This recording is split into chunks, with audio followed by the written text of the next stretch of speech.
Video by Vishwa. இன்னைக்கு seashore கிட்ட என்ன டின்னருக்கு மீட் பண்றேன்னு அவ சொன்னா. ஆனா அவங்க வரல.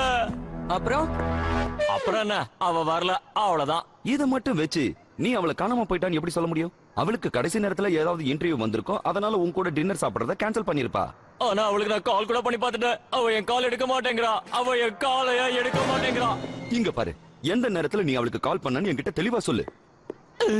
இதுமா இப்பவே கால் ஆக பார்த்து சொல்றேன். பாத்தியா, எல்லா விஷயத்தையும் நம்ம ஆரம்பரத்தான் யோசிக்கணும். அடடா, அங்க பாருங்க, ஏலியன்ஸ் வந்துகிட்டு இருக்கு. என்னாச்சு?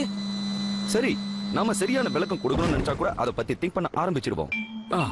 இந்த சிட்டில அடுத்தடுத்து எங்க திருட்டு போயிருக்குன்றத நான் நல்லாவே மார்க் பண்ணி வச்சிருக்கேன். ஆனா ஒவ்வொரு திருட்டும் ஒவ்வொரு மாதிரி இருக்கு, எந்த கனெக்ஷனும் இல்ல. எனக்கு இதுல ஒற்றுமை இருக்கிற மாதிரி தெரியுது. அப்படியா? ஆமா, இத நான் எப்படி லொகேட் பண்றேன்னு பாருங்க. என்னது இது? பாத்தீங்களா? இப்ப இது ஒவ்வொன்றுக்கும் தொடர்பா இருக்கு. இந்த ஆங்கிள் மட்டும் நம்ம பார்த்தோம்னா அடுத்தடுத்து நடக்கிற திருட்டுக்கு ஒருத்தன் மட்டும்தான் காரணமா இருக்க முடியும். கண்டிப்பா அவன் தான் நம்ம டீயாவை கடத்திருக்கணும்.